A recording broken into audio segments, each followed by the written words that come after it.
Hey, everybody. I don't really have much at the top except to announce that the Secretary will be traveling to Paris, France tomorrow evening.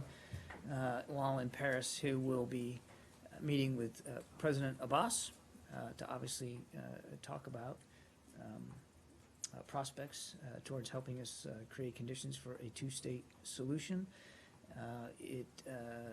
There is a possibility that there could be additional bilateral meetings while we're in Paris, of course, and as we have more information about his schedule, we will be certain to provide it to you. But the primary purpose is a meeting with President Abbas. The Secretary will return to Washington, D.C.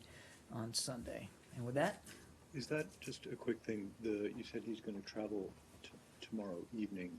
Will the meetings be on Saturday then? yes. Okay, and when you say additional bilats, is it the French, or is there any possibility of a meeting with Israeli Prime Minister Netanyahu? Again, I can only tell you there's a possibility for additional bilateral meetings, and I don't have details on those to read out to you today. As soon as we have better clarity on the schedule, we'll give you that information. And just simply stated, can you give us a sense of what is the purpose of meeting with President Abbas? Well, I think I sort of addressed it in my opening statement. It's to continue discussions that we have had with President Abbas about prospects for a two-state solution and trying to make meaningful progress to create the conditions where that solution can be more successfully pursued. And you think you think that's actually possible between now and the end of the year to create the conditions where that solution can be more meaningfully The pursued? Secretary is not looking at trying to make progress based on a fixed date on the calendar. I mean, this is something he's been focused on since he's been the Secretary of State and will remain so for, I can assure you, the entire time that he's in office. You've heard him speak to this many times yourself here recently, and of course you've seen the travel that he's made to the region. This remains an area of prime focus for him, and he's going to pursue it with the same alacrity and the same energy that he has. Right. You say he's not focused on a particular date, but he is surely focused on the date of January 20th, 2017, when he will cease to be Secretary of State. He has less than 6 months left to try to advance this, and I'm asking if he thinks that meaningful progress can be made to create the conditions so that this can be fruitfully pursued in those 6 months, or is he really doesn't? Well, of course he believes that there's the possibility exists. He wouldn't be having these discussions. He wouldn't think it was important enough to go and have this meeting if he didn't believe that there was still a chance to make meaningful progress. May I think just to put a finer point on what Arshad is saying is he trying to just continue to move this along, as you're saying, until the day he leaves, with just the desire to leave it in the best possible shape for his successor? Or is this part of a effort to try and get something meaningful in terms of negotiations or some kind of understandings before he leaves office? I think it's a genuine, concerted effort, as it has been since he's been the Secretary of State, to move the process forward, to make progress on creating those conditions where a two-state solution can be realized. But, I mean, again, I'm just going to repeat where I think you know where I'm coming here. Is he trying to just continue to improve the situation so that his successor can pick it up, or does he honestly think that between now and then there's an opening for something tangible other than just improving the climate for the next administration? Well, look, ultimately, the real decision makers here are there in the region. President Abbas, Prime Minister Netanyahu, they're really the ones that can make or break any movement towards a two-state solution. Negotiations together that could have some kind of, obviously there won't be a complete and final peace deal before he leaves. There's just doesn't seem to be that kind of space or climate. But is he trying to get some kind of process restarted under his watch? He would like to get us to a position where you can actually make meaningful progress towards a two-state solution, and he's not going to give up on that goal. I'm not in a position, nor would he, to predict exactly on what time frame that could happen. But if you're asking, is he just trying to hold down the fort here until he's done? Hold down the fort. I did not say or- hold down the fort. I said continue to hold down the fort would be to just manage it. I understand and am acknowledging that you're saying that he's trying to continue to improve the climate. But is that just an issue? Is that trying to lead to something where he would restart what he was doing, earlier in the term? I'm not going to predict specific outcomes, Elise. He's committed to this. He believes that there is still meaningful progress that can be made, and he's not putting a deadline or a timeline on it. It is an issue of great importance to him. He still has the same sense of urgency about it, and it's with that same sense of urgency that he's going to continue to pursue these discussions. Can I change the subject? Sure. Last night, Vice President Biden called Vladimir Putin a dictator. Now, that is a very specific word, used for, the roguest of rogue states. In the past, it's been used for President Assad, Muammar Gaddafi, North Korea, Saddam Hussein. Is it an official position of this administration that Vladimir Putin is a dictator? I'm not in a position to characterize or further characterize the vice president's statements. I think they speak for Well, themselves. was he speaking on his own behalf, or was he speaking? He's the vice president of the Have United States, so I mean, and you're speaking as the vice president of the United States. What I can tell you is our focus here is Would you is much less on a title one way or the other, and more on working with Russia to try to achieve progress on very difficult issues like Syria. I understand that, and I mean, you've worked with dictators in that regard anyway. So it doesn't. I'm not saying that would preclude you working with Vladimir Putin on Syria or not. From this podium, are you prepared to call Vladimir Putin a dictator? I'm not going to. I'm going to let the vice president's comments speak for themselves, and I'm not going to So are you qualify saying that them he's one way or speaking on another going behalf of forward. the administration when he calls Vladimir Putin a dictator? He's the vice president of the United States, Elise. A yes or no answer would be great. You have to talk to his staff in terms of further clarification or Because qualification the of Russians his are comments. because, obviously there's a lot of barbs being traded back and forth between the U.S. and Russia, but, Russia is taking particular umbrage with, I would point you to the vice president's staff for comments about his speech. All I can tell you is that the secretary remains focused on trying to work with Russia on issues where we think we can work with them on. And that obviously includes Syria, and it obviously includes getting more progress on the Minsk agreements. That's where the secretary's head is. That's where Can his we- head is. Can we, Turkey. can we stay with Syria? Oh, I think let's stay with Syria and then we'll go on. Yeah. So, Syria, yeah. You were on Syria too? Yeah. All right, well, let me go to Arshad, then to you. Okay. and- Syria, the leader of Syria's Nusra Front says that it is breaking ties with Al-Qaeda. Do you still regard, they've also adopted, they say they've adopted a new name. Do you still regard the group by another name as a foreign terrorist organization? And from your point of view, are they still a legitimate target in Syria? Well, look, Arshad, this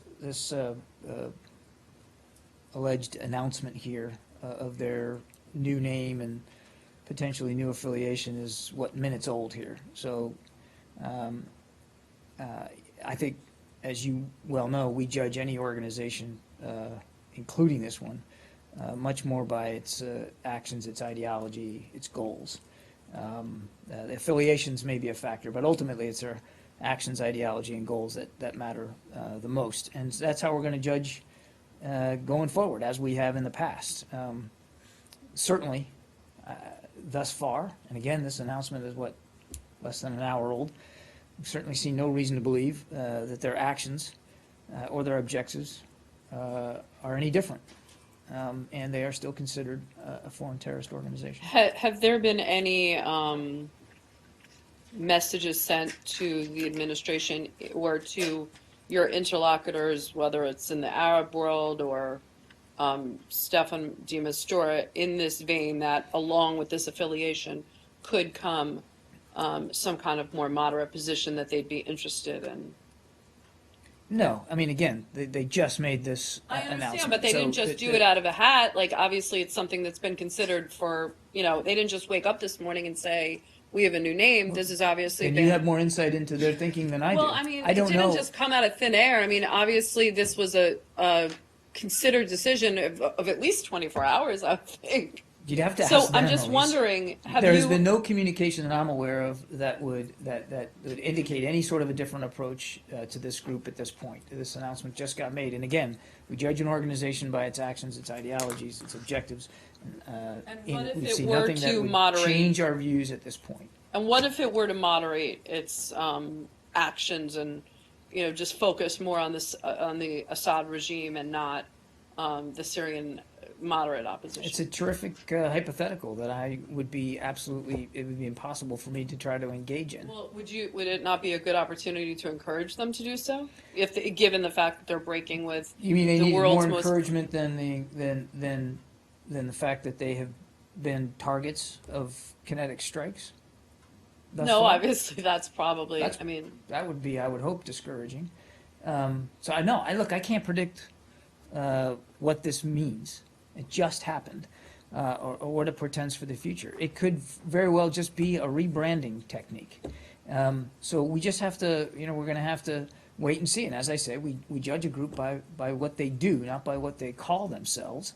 And so we're, and thus far, there's no change to our views about this particular group. The way that Jelani describes the same group, new names, objectives, sound very similar to that of ISIL. Does that give this government pause?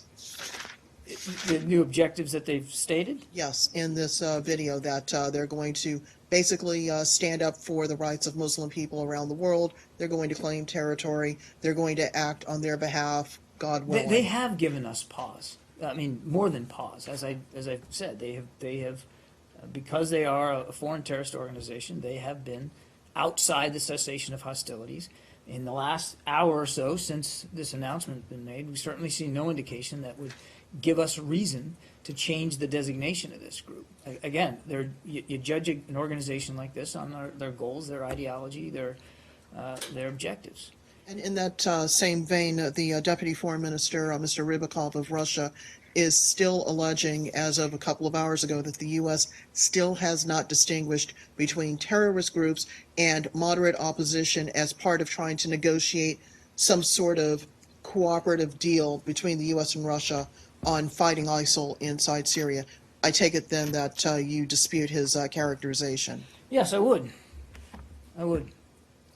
What is the status of trying to reach that agreement? I'm not going to, as you said, look, I'm not, as we've said, we're not going to talk about the specifics of the proposals that the United States and Russia have agreed to pursue here to try to better enforce the cessation of hostilities. And the reason why I'm comfortable disputing a notion that we've somehow been less clear here about groups is that it isn't just about the United States. It's the international community, the ISSG, the UN, all have agreed that UN-designated foreign terrorist organizations are outside the cessation of hostilities, and those are the only groups that are outside the cessation of hostilities. And to date, that has included, obviously, Daesh and al-Nusra.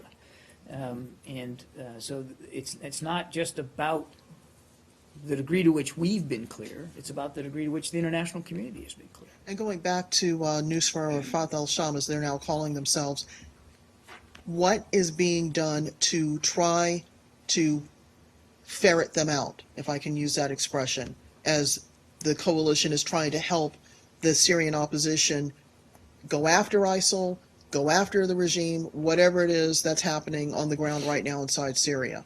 I'm not sure I understand what you mean by ferret them out. All right, that was a cute way of saying of trying to kill them. There's been no change to the fact, again, that they just made this announcement like an hour ago, right? Right. So, But the fact was that even before they decided to change their name, they were still, they're in Manbij. fighting, They are still a designated they're foreign still terrorist in Raqqa, organization. They are right. still not a party to the cessation of hostilities, and therefore are still a fair target for coalition operations. But given that they're fighting in the same neighborhoods, on the same streets, with people that the U.S. and other members of the And I- coalition are, excuse me, I want to correct what I said. Not a fair target of coalition operations. The coalition is going after Daesh, but they're still legitimate targets for the United States. for the United States, and of course for Russia, which has a military presence in Syria. So I want to correct that. Yep. So how does then the U.S. try to go after them, or try to support the moderate opposition as it's fighting ISIL?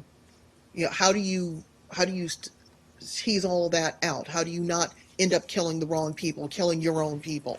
Look, this is the fact that the loyalties of some opposition fighters have shifted or shift, and that there has been an intermingling of sorts with al-Nusra is not a new problem. And it has been a struggle. Some of that intermingling has been by design, as I said, because some loyalties have shifted among members of these groups, and some of it has been coincidental. But it has complicated efforts to better and more effectively target al-Nusra. That is one of the reasons why, quite frankly, the Secretary and Foreign Minister Lavrov have spoken at length about trying to get some proposals in place to move forward, to better be able to enforce the cessation of hostilities, which this group is still outside of. But I'm loath to get into specific military targeting and intelligence issues from this particular podium. I mean, it has remained a problem. It remains one today, and again, that's why it was so important for the Secretary and Foreign Minister Lavrov to have that discussion in Moscow a couple of weeks ago. And finally, given that the top leadership of al-Qaeda put out audio messages indicating that they supported Nusra's move to change its name and make itself a distinct organization, what does that say to you, if anything, about al-Qaeda's overall influence on other extremist groups around the world? Look, al-Qaeda core leadership has been decimated. We know that, and we've talked about that many times.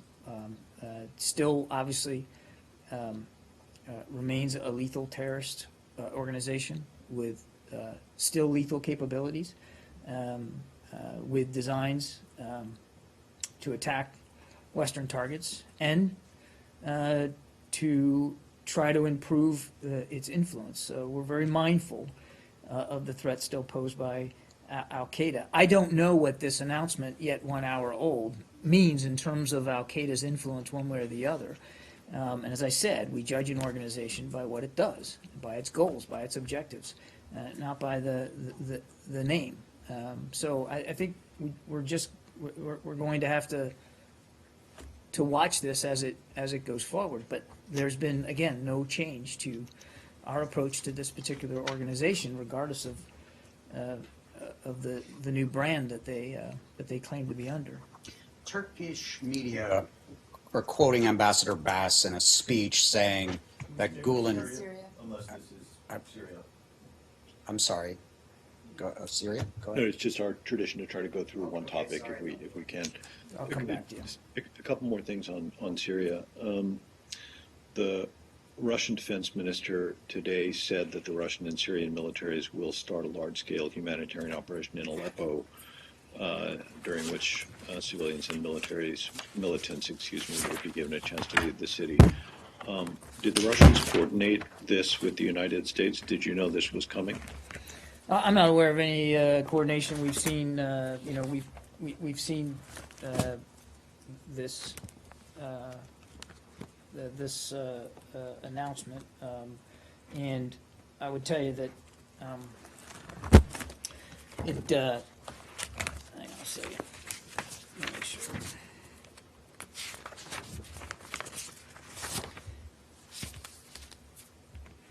Without further clarification, this appears to be a demand for the surrender of opposition groups and the evacuation of Syrian civilians from Aleppo. In any offensive actions, would be inconsistent with the spirit and letter of the UN Security Council Resolution 2254 and our own understandings with the Russians. Our position on humanitarian access has not changed. Russia and the regime must uphold the basic agreed principle that the UN determines what assistance is necessary to relieve the suffering of civilians in besieged communities, and all supplies, including food and medical supplies, must be delivered immediately. So you don't see this as humanitarian at all. You see this as basically an effort to get the militants to Again, give without up. further clarification, this would appear to be a demand for the surrender of opposition groups and the evacuation of Syrian civilians from Aleppo. What needs to happen is the innocent people of Aleppo should be able to stay in their homes safely and to receive the humanitarian access which Russia and the regime have agreed, in principle have agreed, certainly according to the UN Security Council resolution, to provide. Is that another way of saying that you think this is a way for the Syrian government to just try to win Aleppo for itself once and for all? I think I've responded to the answer on this. Again, without further clarification, it appears to be a demand for the surrender of opposition groups and the forced evacuation of innocent Syrian civilians. Would this move be going against the steps that they agreed to work towards further military cooperation? It goes against the UN Security Council resolution and their own stated commitments. I'm not going to detail the proposals that Foreign Minister Lavrov and Secretary Kerry had agreed to in Moscow, as those proposals are still being, the modalities of those proposals are still being discussed. The defense minister, Go ahead. No. I mean, that's what that means, right? The modalities are still being discussed of proposals, means that there's no agreement. The way they're going to be implemented and executed, or You have a general the methods understanding. are still being discussed, but there were proposals agreed to. the defense minister also spoke of sending experts to Geneva at the request of Secretary Kerry. Well, again, this is all part of, as I said, there's still modalities of these proposals to be discussed, and I believe that's what the defense minister was referring to. I'd have to let them speak to what officials they're sending to Geneva, but coming out of Moscow, Foreign Minister Lavrov and Secretary Kerry agreed that our teams would continue to meet and discuss and to get some better clarity on the modalities of how to actually implement these proposals. And that's what's happening. Go ahead. You had a question on Yes. Ambassador Bass? A couple questions. Ambassador Bass is quoted by the Turkish media in a speech as saying that Gulen was responsible for the coup. So is that accurate?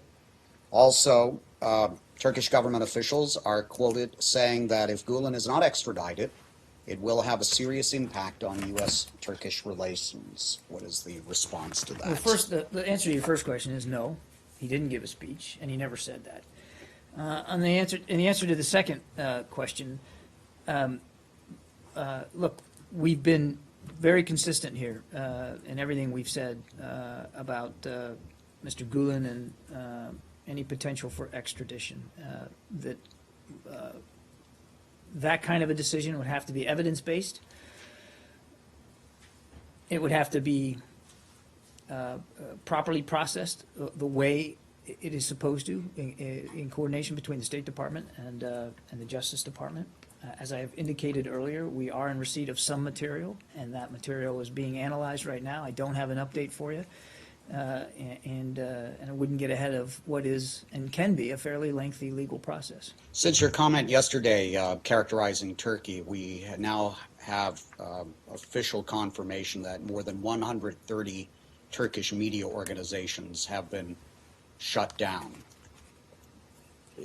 The question was asked yesterday, I think, by Arshad or somebody. Do you still consider Turkey a democracy, considering the thousands of people in detention, tens of thousands of suspects, and the arrests of journalists, and 130 and 150 media organizations being shut down?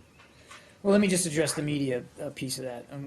We're obviously deeply concerned by the reports, and we're seeking additional information from Turkish authorities. As you well know, and as I've said many, many times from the podium, the United States supports freedom of expression around the world. And we have concerns when any country makes a move to close down media outlets and restrict this universal value. We expect Turkish authorities to uphold their assurances that the Turkish government will protect the rule of law and fundamental freedoms. The Turkish officials also suggesting that Erdogan, the Turkish president, wants to put the military under his direct control, not have it as a separate entity. Would the U.S.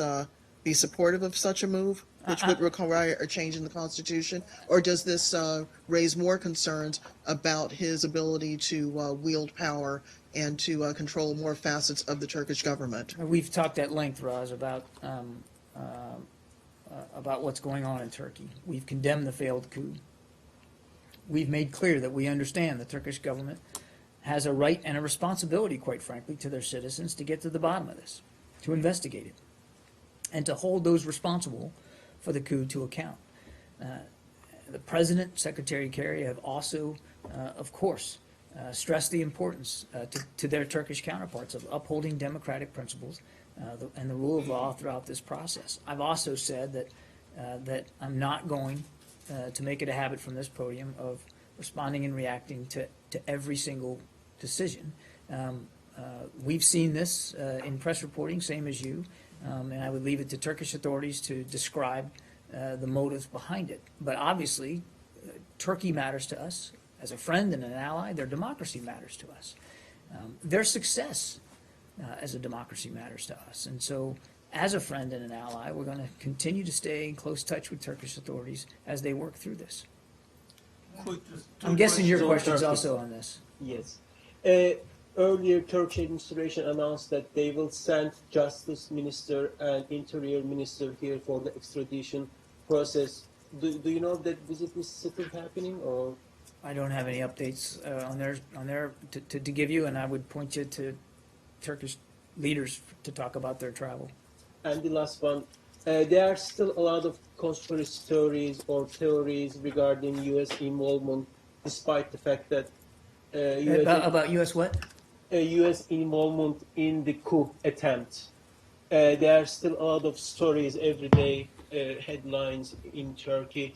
Do you think that the government, Turkish government, is doing to counter these messages, or do you think why do you think these blames and accusations are still continuing? Well, I couldn't possibly begin to know the answer to that question. The people propagating the false rumors are the ones to ask. Obviously, we had no involvement in this, and any suggestion otherwise is ludicrous. But why such a rumor would still be propagated or still be able to find purchase over there, I couldn't begin to guess. We are not only an ally to Turkey, we're a friend, we're a partner. And Turkey remains a member of the coalition to counter Daesh, and we value that partnership. And as we've said all along, we're going to continue to look for ways to deepen and strengthen it going forward. President Erdogan is going to Moscow next week, and there are a lot of opinion pieces and speculations that Turkey is getting closer to Russia, and there may be some tensions increasing between the U.S. and Turkey, as earlier question mentioned.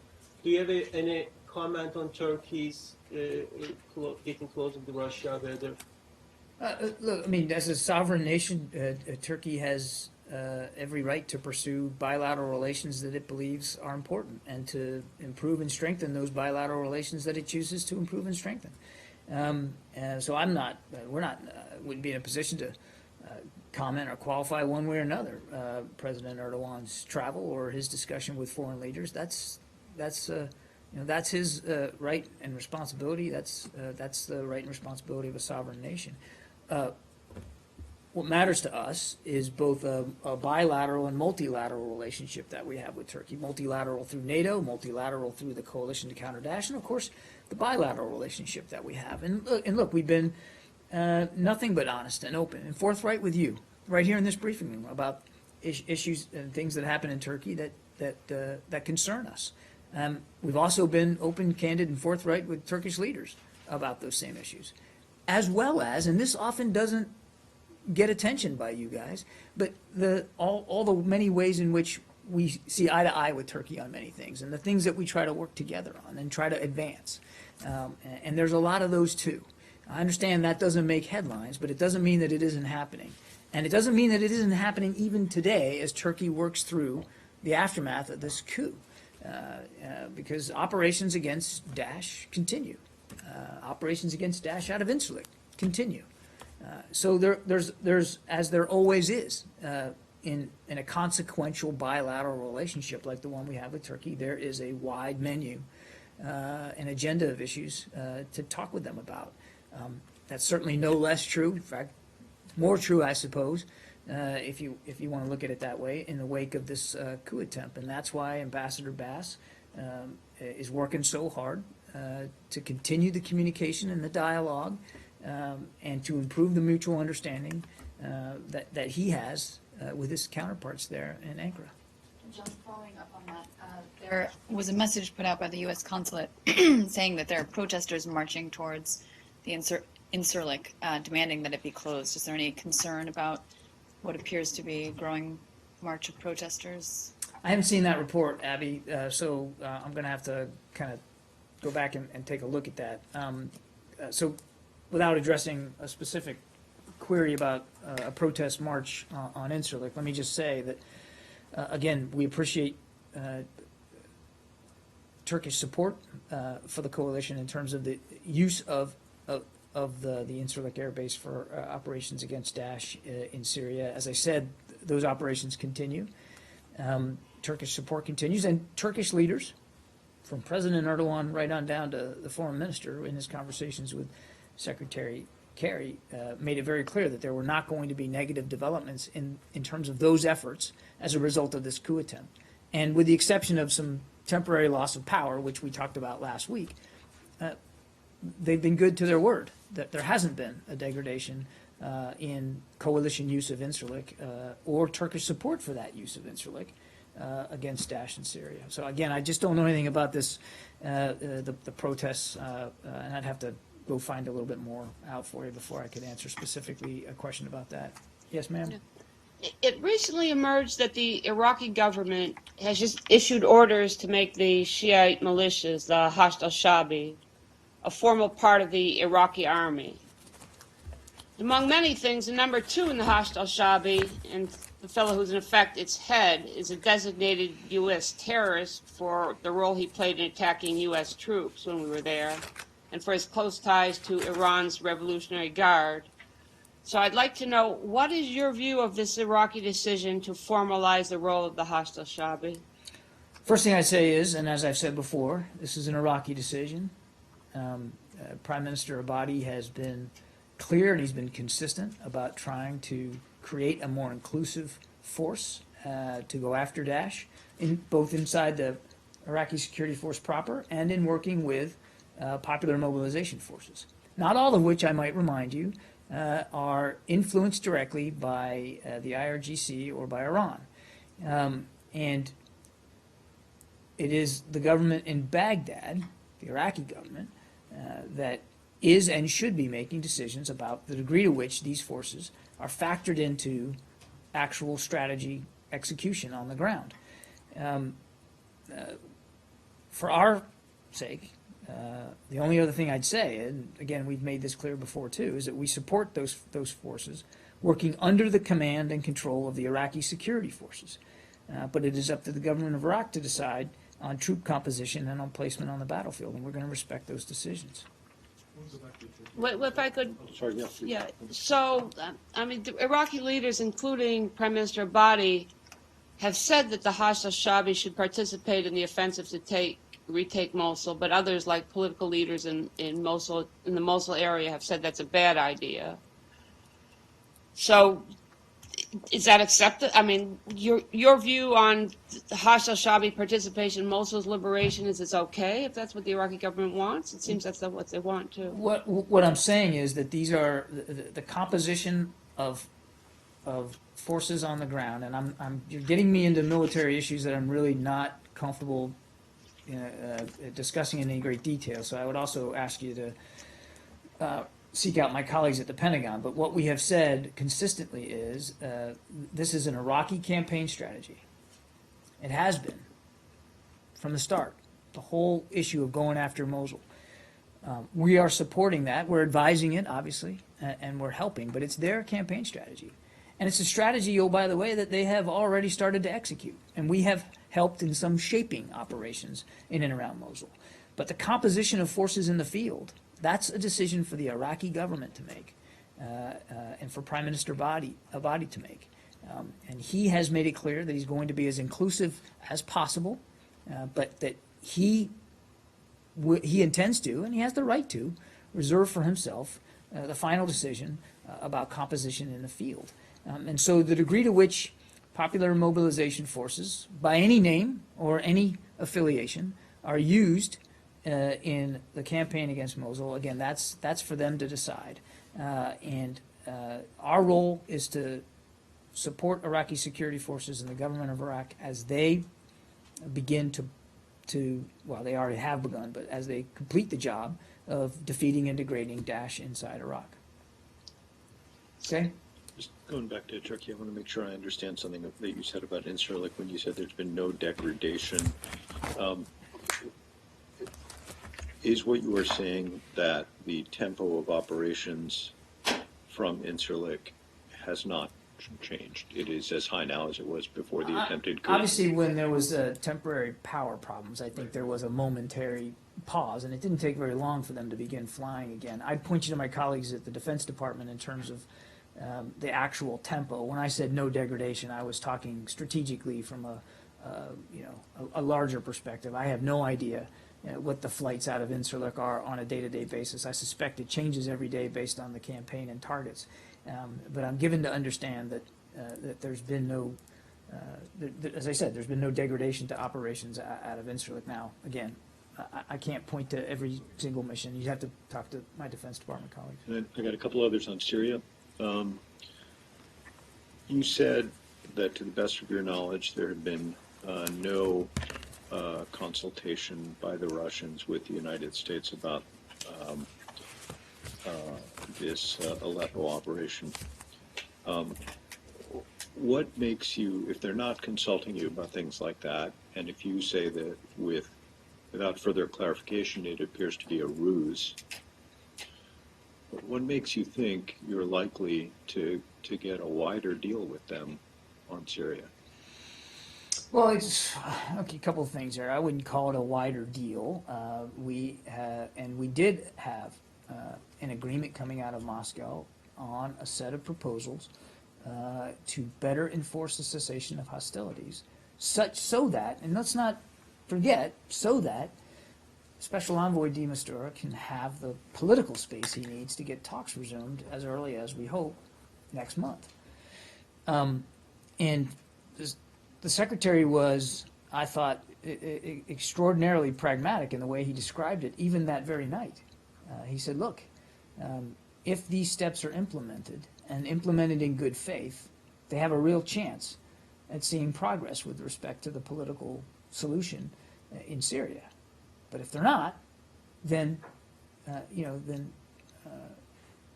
obviously we're going to have to reconsider where we are. And so that's what's going on right now, Arshad. Our teams are discussing the modalities of these proposals and how to actually get them implemented. And those discussions are ongoing. The Secretary and Foreign Minister Lavrov talked about that process a little bit out at the ASEAN Regional Forum on the sidelines of it. And we've now seen an announcement by their defense minister that they're sending additional senior officers to join those discussions. Again, all that is positive movement, but as the Secretary said himself, the proof's going to be in the pudding here, and whether or not these modalities can actually be agreed to and can actually be effective. Now, on this, the corridors in Aleppo, again, I have no indication that there was any advanced consultation on this.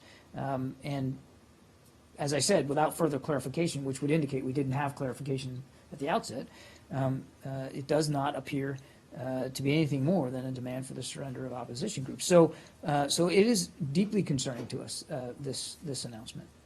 And one other thing, who's going to meet with General, and I'm probably going to mispronounce this, Gadzhima Gomedov, who is the general whom the Russian defense minister said would be going to Geneva next week, and who's going to meet with Gennady Gatilov, who he said will be leaving I tomorrow. don't, first of all, I can't verify that those are indeed the individuals that Russia's going to send. The Russians need to speak for that. There are obviously teams from both our countries that are having these discussions, and I'm assuming the expectation would be that these gentlemen would join the Russian team in those discussions. I just don't have any more specificity in terms of agenda or who's in the room at any given moment during the discussions. But are you guys, to your knowledge, are you planning to send any other senior officials from the U.S. side? I'm not aware of any additional officials that would be sent. And who's leading the talks from the U.S. side? It's certainly our special envoy, Michael Ratney, is involved in this, as is of course Brett McGurk. But I don't have a roster of everybody that's at these meetings. Yes, in the back there. Different regions. One, Venezuela. Do you have any reaction or comment to the former Guantanamo detainee that resurfaced in Venezuela? I've seen those reports, but I'm not in a position to confirm them. And do you have any comment on North Korea saying that the U.S. has crossed the red line and declared war? I think what I would say is the same thing we've said, that it's time for the DPRK to cease rhetoric and to cease actions that only serve to destabilize the peninsula and do nothing to improve the lives of the North Korean people. Okay, one more. Hillary Clinton emails. Do you? So glad I asked for one more. You had stated that you had received an initial batch of emails from the or documents from the FBI that they had recovered in the course of their investigation. Are you expecting another set Another of documents? I don't have I don't have anything to speak to today. We have received a batch that we're still going through. I can't rule out that there won't be additional documents given to us by the FBI, but I'm going to have. I just don't have anything new to say on that. I mean, we have received some that we're still going through. So you don't have any numbers that you could say as far as pages that have been provided, or Again, we're still going through the batch that was provided to us, and again, I just don't have more detail right now. Sure. Did you, and I don't know if you were asked about this and I missed it, but there's a report that an American citizen of Bangladeshi descent was killed in Bangladesh. Can you confirm that report? I have seen reports that a U.S. citizen was killed in a police raid in Dhaka. We understand that there's an ongoing law enforcement investigation on the matter, and so I'd refer you to local authorities for more detail on that. Really? So you can't even confirm that a U.S. citizen was killed? I can only confirm that we've seen reports that a U.S. citizen was killed in a police raid in Dhaka, out of respect for the privacy of those affected. We're going to decline further comment. And then one other one, or two other ones. China says it's pressing ahead with its own missile defense system. Do you have any views on that? And at the same time, do you have any views on China's statement that it plans to hold drills with Russia in the South China Sea? We're certainly aware of the statement from China's Ministry of National Defense. We continue to carefully monitor China's military modernization and to encourage China to exhibit transparency with respect to its capabilities and its intentions. We encourage China to use its military capabilities in a manner conducive to the maintenance of peace and stability in the Asia-Pacific region. Now, as to the exercises, we have seen their announcement of joint exercises. And again, like, as we've said many times, I mean, military's part of the obligation of national defense establishments are to exercise and to try to improve capabilities. And we do that. We do that bilaterally with many nations. China has been invited, as you know, to participate, or was invited to to participate in the recent RIMPAC exercise. Some our exercises are bilateral, some are multilateral, and there's certainly, it's certainly to be expected that that China and Russia would also pursue multilateral or bilateral training opportunities. But just as we do for ourselves in our training exercise and operations, we would expect that those exercises comply with international obligations and international law. You don't think it raises tensions for them to do that in the South China Sea? The physical act of exercising doesn't, there's no need for it to raise tensions. Exercises and operations are meant to hone capabilities. It doesn't have to be that way. It really depends on the way it's conducted. And as I said, our expectation is that these exercises and operations, like ours, would be conducted in accordance with international obligations and law. Thanks, everybody.